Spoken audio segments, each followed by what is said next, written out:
I've got this mouth off of that. It's really, really annoying. Makes me not want to film, you know? Okay, I know this is 2 videos in a row of like kind of calling people out. The next video will be some fiery creative shit, I promise. It's weird, if you're ever in a bad mood and you don't want to film for some reason, just try starting, because I didn't want to because of my, but once you get going, I think I may have mentioned before on this channel that I am a fan of Casey. Casey then gets the, yeah, I may have mentioned that a few times. Honestly, I wouldn't be doing this right now, and you wouldn't be watching this right now if he didn't make videos. Hands down, the #1 inspiration for this channel. But does that mean that I can't speak critically of him? Does it mean that he'll never do anything that I don't agree with? Of course not. Human beings are not perfect, and the people you look up to are not perfect. Apart from Keanu Reeves. I cannot think of anything bad about him. In 2019 to 2020, I'm not sure exactly on that time, but around that time, Casey was filming a documentary following popular YouTuber David Dobrik. Casey's initial intention was to film a documentary about David's rise to success on YouTube. I'm gonna have Natalie try to dunk me. I'm talking mega rise. Huge success as an entertainer on YouTube. I mean, the numbers were crazy, like, it was 20, 30 million views a video. Nuts. Casey was thinking there's probably a story there somewhere. But whilst Casey was filming the doc, in 2021 a story came out about this man. They called him Dirty Dom. Don't know why dirty with the U in there. Because he was like the dirty one in the group. I should put trigger warning on here. The story alleges that Dom, I say alleges, he never denied it, and I think he did admit to it in the end. The accusations against me aren't 100% true, but to an extent they are. But the story says that Dom had sexually assaulted a woman that was in one of David's vlogs, or they'd been filming that day for one of David's videos, and then this happened later on in the night. When you're a filmmaker, vlogger, making videos, whatever, you have a responsibility and duty of care for the people that are there for your video. And David is making millions off the back of these videos. Tens of millions. I don't know what his net worth is, but yeah. You need some level of protection for the people that are there for your video. Not just Jason, like, being like, oh yeah, that looks good to me. And it was pretty slow. And I was like, okay, that looks fine. And if you had thought about that, maybe you'd still be on YouTube today. Let's get back to the timeline. So whilst the story of this actually came out in 2021, the actual incident occurred way back in late 2018. Yeah, around here. That's when the actual thing happened. So this actually goes way back. And on top of this, oh, I haven't done that in a while. If David, oh, you guys actually didn't like the camera grabs as much, did you? I saw that in the comments. And on top of this, if David didn't learn anything from this horrific incident back in 2018, in June 2020, Vlog Squad member Jeff Wittek was also badly hurt in an incident involving a crane.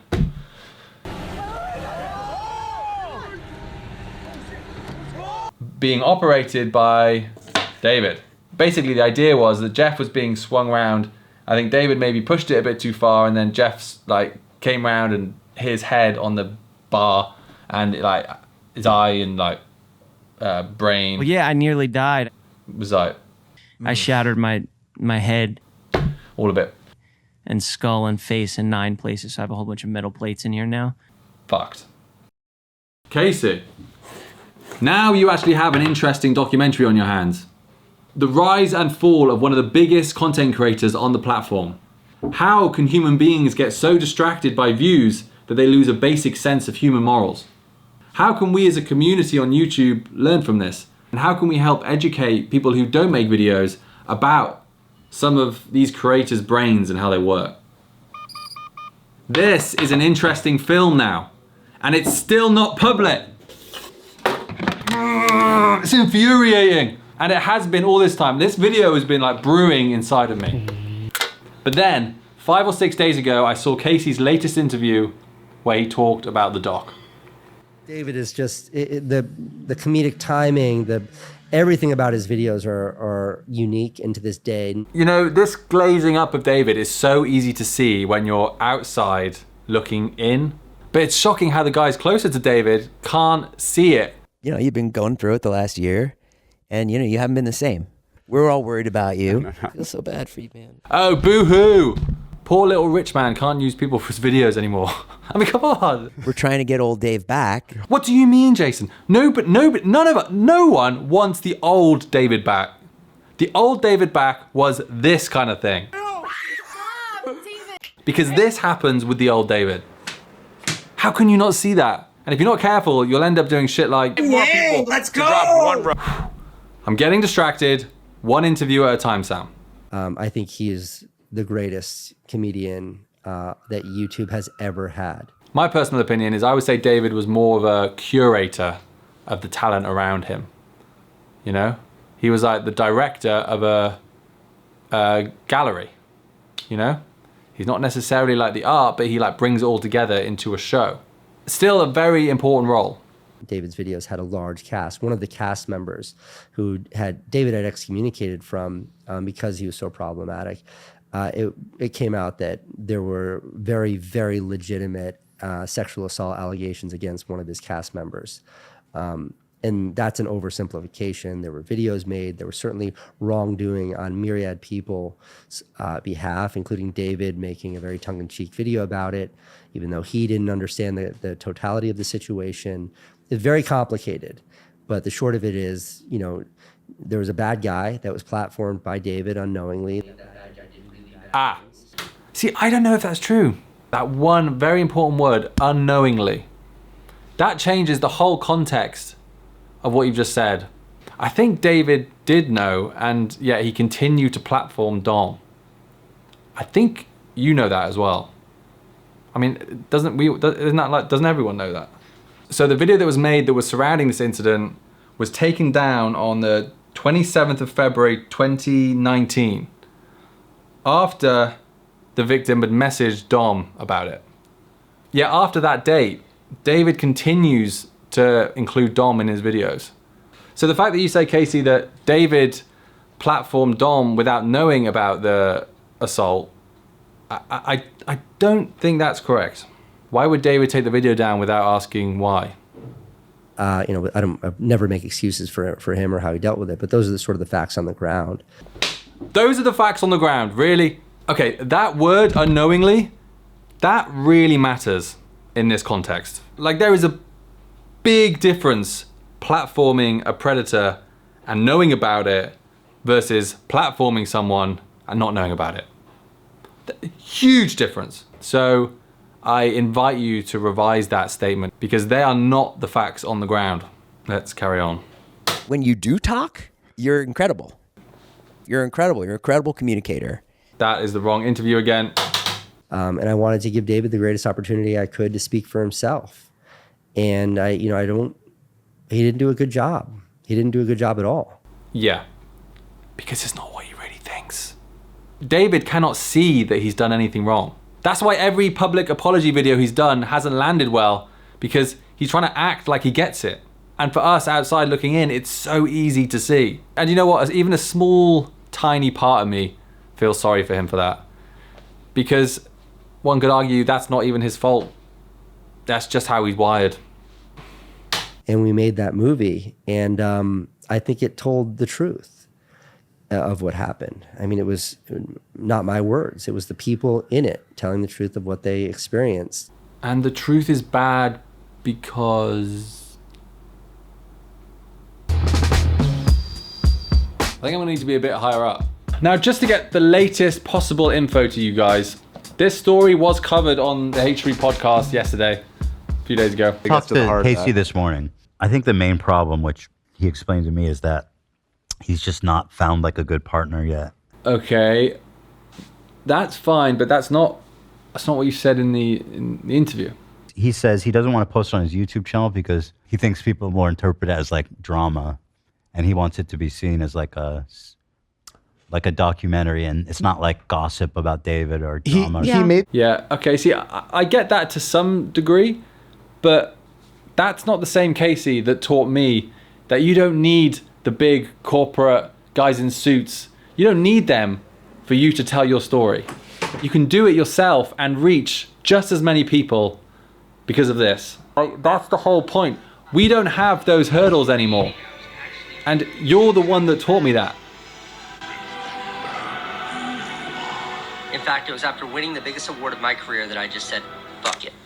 I just want to make internet videos. We live in the future, and chances are there's a camera in your pocket that's good enough for the big screen. But you don't need the big screen.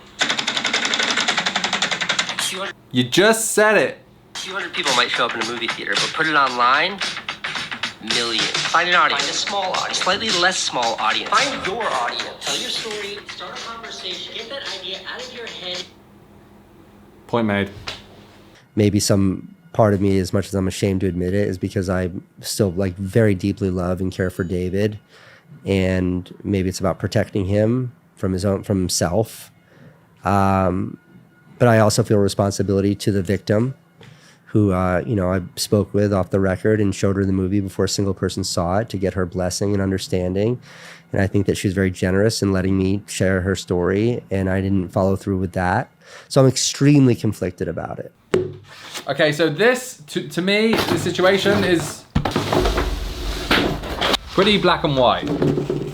In my mind, you have to pick between two options. So you've got your love and care for David and his career, basically. And basically the victims of David's videos, I guess. I mean, that sounds kind of crazy, but the reason I say that is because by putting out this documentary, you can only help future possible victims of, dare I say it, content creators.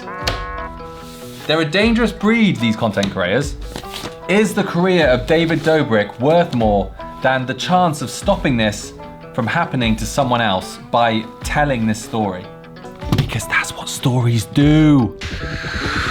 You digital animal. Stories evoke emotion and they make people act. 10 years to learn. You, Casey Neistat, made me do all of this. Your stories evoked a reaction in me and it changed something somewhere else in real life. You know, you're a filmmaker and you have a real responsibility to make stories about your experiences.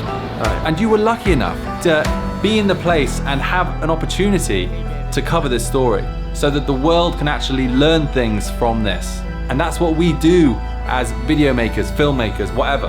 And the most frustrating thing is that I know you know this as well, because your channel is where I learned this stuff from.